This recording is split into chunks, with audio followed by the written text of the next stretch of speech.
Ooh, what's up YouTube? ODST General back again, and it has been a hot second, guys, but we have another Operation Trebuchet news update for you guys. I do want to start off by apologizing for my long absence. I was starting up work again here, and then busy with a video gaming event, which shouldn't have stopped me from posting this video, but it was very time consuming. And for what it's worth, I just barely made the cutoff on it, and it's worth under if you guys are curious. So if you guys are familiar with the event, you understand why, probably. Anyways, aside from that, let's talk about all the stuff we have. First up, we have a new tripod stand and part of the new M247H that's being developed. Now, unfortunately, I cannot credit this one. I didn't expect it to be quite so long since I'd post my videos, and unfortunately, I don't have it listed on my file here who made this weapon system. I can't remember who posted it, and it was posted so long back that I don't know that I could find it if I tried looking for it again. It would certainly take a long time, so I do apologize. Whoever did make this, of course, feel free to post in the comments. I will be happy to pin that. With that being said, let's go ahead. We're going to move on. So we got a bunch of pistols to show off. Starting us off, we have the SAS-10 by Marstruck. Now, this is one I've been waiting for a little while. This was featured basically as a civilian pistol used in service of Gao from the Halo books. And it's kind of a cool looking pistol. It looks very similar to other Halo pistols, but kind of extended out with like this long, heavy barrel. So it's pretty cool. It's a very unique looking weapon in some respects with that extended out barrel. We do get a side-by-side shot with the M6. I'm not sure which model of M6 this is, as it's not textured, and I personally can't really tell the difference without looking at the actual in-game pictures. I don't know if this is a new M6 that's also being featured next to, or if that's just the base model somebody was using as comparison. Obviously, much bigger grip on there, and the barrel's different, and just a lot of tiny other features that are different, but it is still a very similar pistol, so it very much feels like a Halo weapon.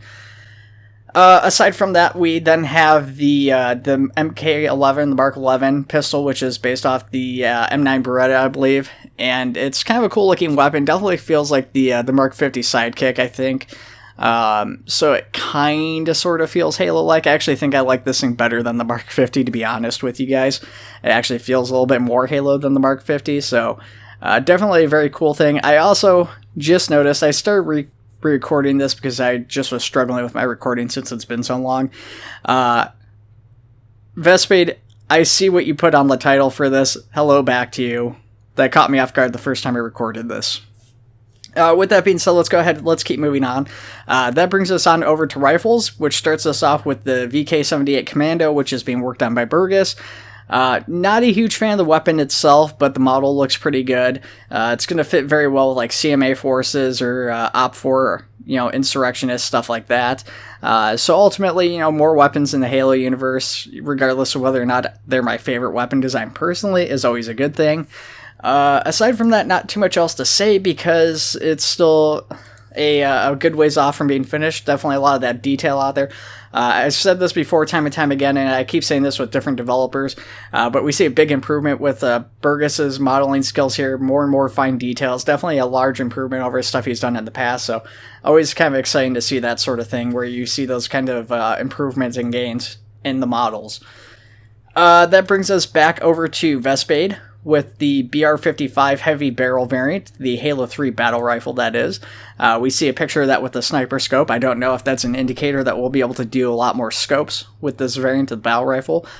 Pretty basic, as it is based off the Halo 3 variant, and those weren't overly heavily designed with stuff. But a good-looking weapon. As a big Halo 3 fan, I'm always a fan of seeing this stuff get put into the game, so nice little addition there.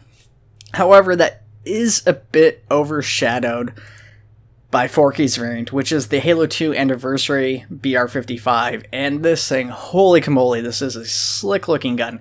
Now, we've had so many battle rifles, I have a hard time getting interested in this weapon quite as much, just because it was never really my favorite weapon in Halo, but man, this thing is very intricate, very slick-looking, just a fantastic model Forky.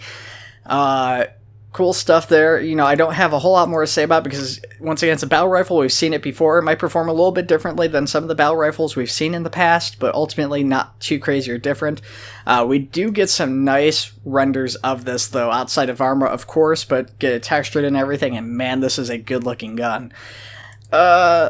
that brings us on over to one final weapon, which is a retexture for the DMR, which is using the ice skin from Rainbow Six Siege, and it's a pretty cool skin. Don't know if this is going into the base Operation Trebuchet mod or if this will be going into Spec Ord or something like that, but it's kind of a cool weapon skin, so this may or may not be in the wrong section. Just bear that in mind while looking at it.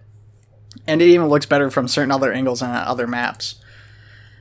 Alright, so that's weapons out of the way. Now we got vehicles. So as far as vehicles, we've got Lee's truck.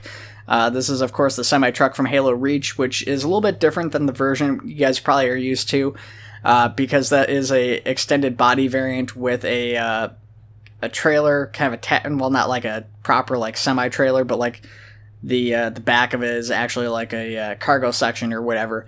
So this variant has like a little gunner section up on the top. Then there's a place for a gun turret, and a back shot of that. It's just a slick-looking vehicle. Definitely digging this thing. Great having new civilian assets. I definitely want to see a version of this without an open gun turret at the top, because I do want to see more civilian vehicles for Optre, and this would be perfect for that, especially if they keep like a red variant of this, kind of like what we're seeing for this. It's not a texture yet, but you know, the kind of like the base coloring that he's got on the model there. Then it looks like we're getting updated Elephant, possibly. Looks like Hollywood's kind of started working on Elephant in his spare time. I don't have a lot of details on this. Unfortunately, it was just something he was kind of flipping through stuff, and I just happened to be pretty quick on the trigger and got a image of that. And yeah, it's cool stuff, though. I definitely dig it. Not really sure if it's going to be programmed any differently, or how different the model is if I were to compare them one to the other. But there was a lot of things that they wanted to improve on compared to the old version, you know, and that's a big thing with Operation Trebuchet right now, is they're kind of going through one of those phases where they go through and update a lot of the assets, improve on their previous projects that other developers have done in the past, or they've done in the past, that just doesn't meet their skill and their modeling process and texturing process and stuff nowadays. So that's a big thing the mod's going through right now. And with that being said, they're expecting the next update to roll around for weapons, at least on the dev branch, by the end of October. So in about a month, we should have another update to the dev branch, which will push all the weapons updates and stuff they've been working on, hopefully. So, you know, we'll have some new configs for the weapons. We'll have new textures, new materials, in some cases, new models. So that's going to be great. I definitely look forward to that. Sticking with the theme of vehicles, though, then Big Wolk has started work on a new ODST drop pod. Struggled with it a little bit this past week, trying to get it knocked out, but it looks like he's finally kind of gotten past that hurdle. So we're seeing the outer shell of it form as it goes along, so you start with the inside seat, and then it's working his way to the outer shell. I don't know how this thing is going to work with the Drake class. I don't know if this will work okay with its drop bays, or if it's going to be bigger or not. I don't know if that'll be an issue. Hopefully it won't be, though. Definitely dig the new model, like the more accurate model to this, because old ODST drop pod was kind of a hybrid between multiple drop pods. Then that brings us on over to buildings. As far as buildings go, we get more looks at the arcology of the orbital elevator. Of course, a very cool looking building. With that being said, not much else to say about this. Is just, go after it. It's still working on doing the finer details of the outside of this building here, but nothing, like I said, too crazy or out of the norm as far as that goes.